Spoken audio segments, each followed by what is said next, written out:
Hi everyone, welcome to this video. This is Aarti Mishra, one of the top and verified educator.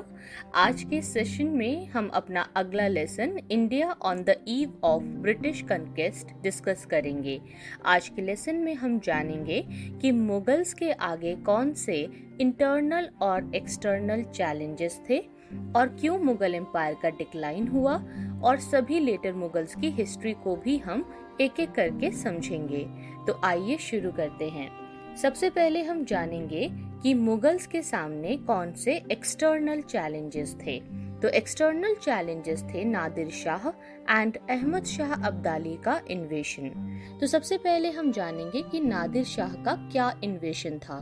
देखिए, नादिर शाह एक Persian emperor था जिसने India पर 1738 से 39 के बीच में अटैक किया, और इस अटैक की वजह से मुगल्स जो हैं उनको बहुत नुकसान हुआ।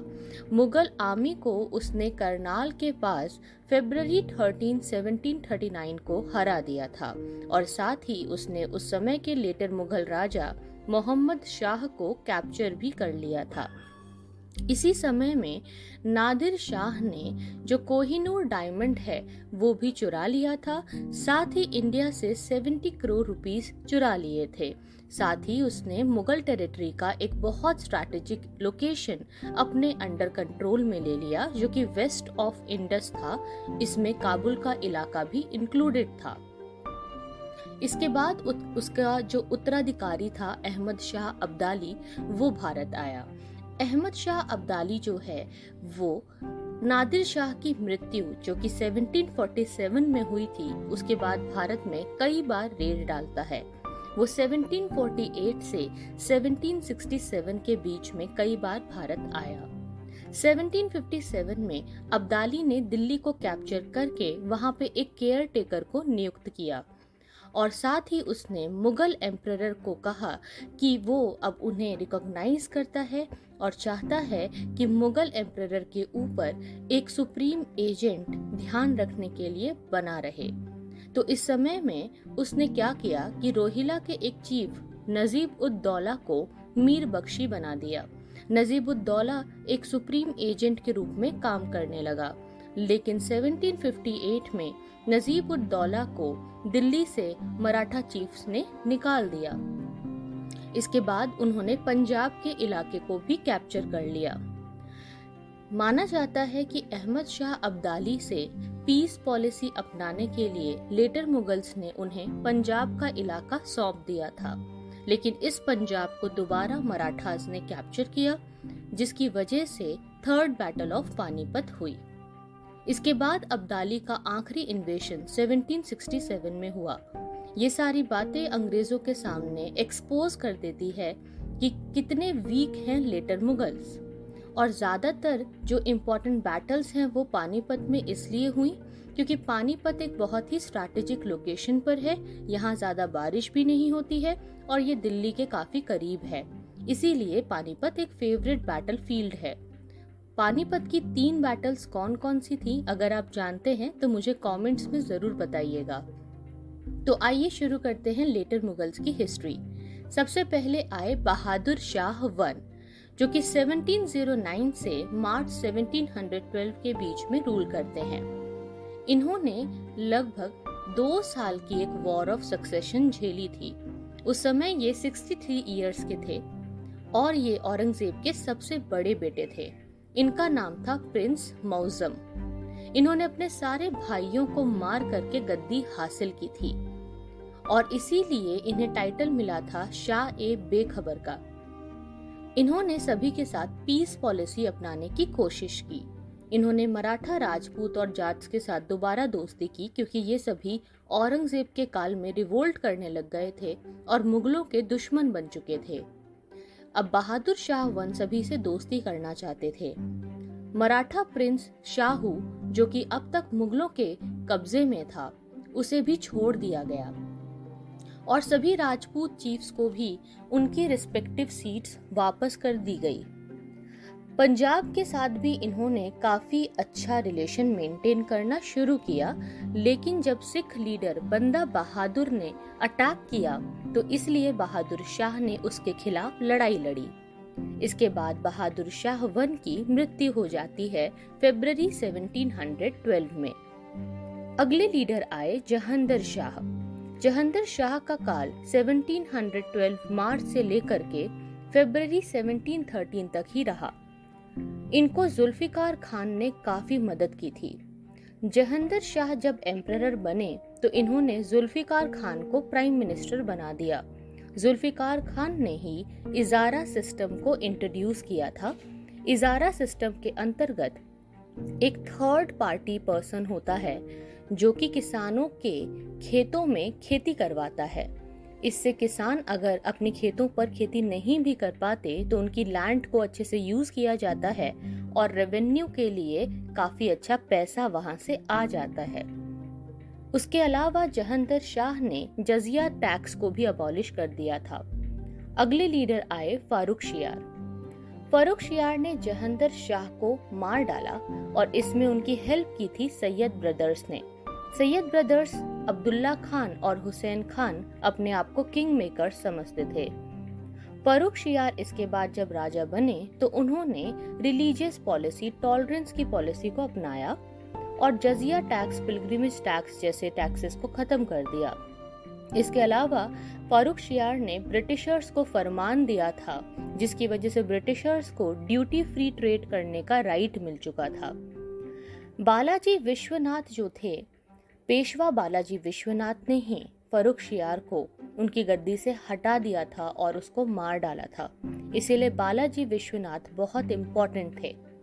इसके बाद आप देखेंगे कि ये जो मुगल हिस्ट्री है इसमें इनकी पूरी लड़ाई के बीच में फारूक शियार को मारने के लिए सैयद ब्रदर्स ने भी हेल्प की थी और सैयद ब्रदर्स ने इस तरीके से फारूक शियार को मरवा दिया।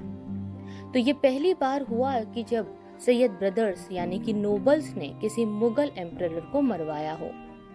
अगले लीडर थे रफी-उद-दराजत। रफी-उद-दराजत का रूल बहुत ही छोटा रहा था, शॉर्टेस्ट पीरियड में, इसमें ये कुछ भी नहीं कर पाए। नेक्स्ट आए रफी-उद-दौला।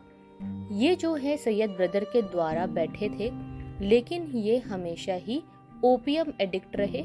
ये भोग विलास में डूबे रहते थे और ओपियम लेने से, ड्रग्स लेने से हमेशा अपनी ही दुनिया में खोए रहते थे। इन्होंने टाइटल लिया था शाहजहां सेकंड का।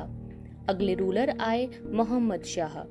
मोहम्मद शाह जो हैं, इन्हें रंगीला का टाइटल भी दिया गया था क्योंकि ये बड़ी लग्जीरियस लाइफ जीते थे। इन्होंने निजामुल मुल्क के साथ मिल करके सैयद ब्रदर्स को मार डाला और उसके बाद निजामुल मुल्क ने हैदराबाद का इंडिपेंडेंट स्टेट फाउंड किया था।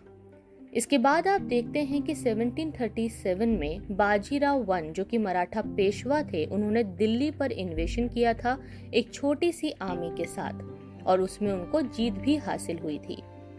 इसके अलावा मोहम्मद शाह को नादिर शाह ने भी हरा दिया था इन दी बैटल ऑफ करनाल और उसके बाद उनको जेल में डाल दिया था। मोहम्मद शाह का बहुत सारा एरिया भी पर्शियन एम्पायर में नादिर शाह ने अपने अंडर कंट्रोल में मिला लिया था। इसके बाद अगले रूलर आए अहमद शाह। अहमद शाह ज्यादा अच्छे रूलर नहीं थे। वो अपने क्वीन मदर उधम बाई के अनुसार चलते थे, लेकिन उधम बाई बहुत ही पुअर इंटेलेक्ट की लेडी थी, इसीलिए ये भी अनसक्सेसफुल रहे।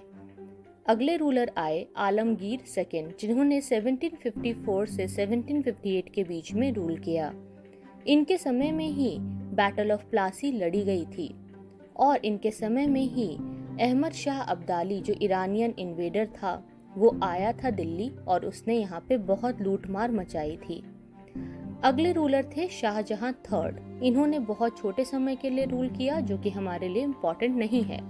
अगले रूलर शाह आलम सेकंड हमारे लिए बहुत इम्पोर्टेंट है। इन्होंने 1759 से 1806 के बीच में रूल किया था और इस समय में कई सारी डिसीसिव बैटल्स भी उन्होंने लड़ी थी। इसमें बैटल ऑफ बक्सर 1764 की बैटल शामिल है जिसमें ये हार गए थे। बैटल ऑफ पानीपत जो कि थर्ड बैटल ऑफ पानीपत थी जिसमें कि मराठास हार गए थे। इसके अलावा इन्होंने ट्रीटी ऑफ इलाहाबाद साइन करके ब्रिटिशर्स को दीवानी राइट्स दे दिए थे और साथ ही इन्होंने फरमान दिया था कि कंपनी जो है अब सारे रेवेन्यू और सिविल जस्टिस के राइट्स पर आगे बढ़ेगी। नेक्स्ट रूलर थे अकबर सेकंड। 1806 से 37 के बीच में इन्होंने रूल किया। इन्होंने राजा का टाइटल दिया था राम मोहन रॉय को, जिन्हें हम राजा राम मोहन रॉय के नाम से जानते हैं। इस समय में जो 1835 का समय था, इसमें मुगलों के सिक्कों को रोक दिया गया था। बहादुर शाह सेकंड आखिरी रूलर थे, जिन्हें बहादुर शाह जफर के नाम से भी जाना जाता है। इन्होंने 1857 के रिवोल्ट में पार्टिसिपेट किया था, लेकिन इसके बाद अंग्रेजों ने इन्हें पकड़ के रंगून की जेल में भेज दिया, जहां इनकी मृत्यु हुई 1862 में। इस तरह से मुगल एम्पायर लीगली एंड हो जाता है और ये 1 नवंबर 1858 को क्वीन विक्टोरिया के डिक्लेरेशन के साथ खत्म हुआ। लेटर मुगल्स की कमी और राजकोष के खाली होने की वजह से मुगल एम्पायर डिक्लाइन हुआ। साथ ही इस समय में कई सारे और भी प्रॉब्लम्स रहे, जैसे कि जागीरदारी क्राइसिस हो गया था, जिसकी वजह से जो नोबिलिटी है वो अपने आप को इंडिपेंडेंट घोषित करने लग गई। इस समय में आप देखते थे कि मनसबदार अपने आप को पावरफुल बना रहे हैं। सिख, जाट, मराठा, राजपूत हर कोई औरंगजेब के समय में रिवोल्ट कर रहा था और सभी मुगलों के दुश्मन बन चुके थे। धीरे धीरे रीजनल स्टेट्स का बहुत तेजी से राइज हुआ। इसमें 3 प्रकार के स्टेट्स हुआ करते थे: successor state, independent kingdoms and new state. Successor states में वो हैं जो कि मुगल प्रोविंसेस के साथ मिल करके रहते थे, अलग तो हुए लेकिन उन्होंने कभी चैलेंज नहीं किया। For example Awadh, Bengal and Hyderabad. Independent kingdoms में वो आए जो कि मुगलों से बिल्कुल अलग हैं, जैसे कि मैसूर, केरला और राजपूत स्टेट्स। और तीसरे वो थे जो कि मुगलों के बिल्कुल खिलाफ हैं, जैसे कि मराठास, सिख और जाट्स। तो इस तरीके से धीरे धीरे जो मुगल एम्पायर है वो टूटने और बिखरने लग गया और रीजनल किंगडम्स अलग अलग होने लग गए और ब्रिटिशर्स ने एक एक करके सभी पर जीत हासिल की। इस समय में जो सिखों का इलाका था वो बहुत तेजी से राइज होता है, क्योंकि नादिर शाह और अहमद शाह अब्दाली के बाद सिख जो हैं धीरे धीरे अपनी अथॉरिटी गेन करने लग गए और उन्होंने अपने आप को 12 मिस्ल में ऑर्गेनाइज किया था। इस चीज का जो क्रेडिट है वो रंजीत सिंह को जाता है, क्योंकि रंजीत सिंह शुक्र चकिया मिस्ल के थे और उन्होंने ही पूरा का पूरा एरिया अपने अंडर कंट्रोल में स्ट्रेंथन किया था। सतलुज से झेलम तक का सारा इलाका इन्होंने बहुत स्ट्रांगली अपने कंट्रोल में लिया था। उन्होंने अपनी आर्मी को भी यूरोपियन लाइंस पर मॉडर्नाइज किया था। इस तरीके से धीरे धीरे हमारे रीजनल किंगडम्स पावरफुल होने लग गए। एग्रीकल्चर की ग्रोथ धीरे धीरे कम होने लग गई।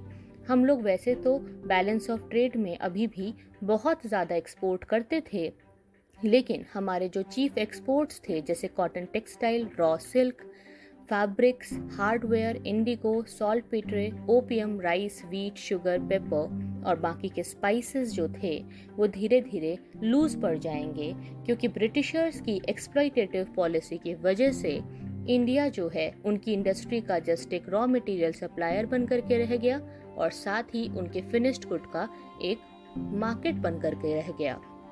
तो ये स्टोरी थी हमारे इस चैप्टर की। I hope you like this video.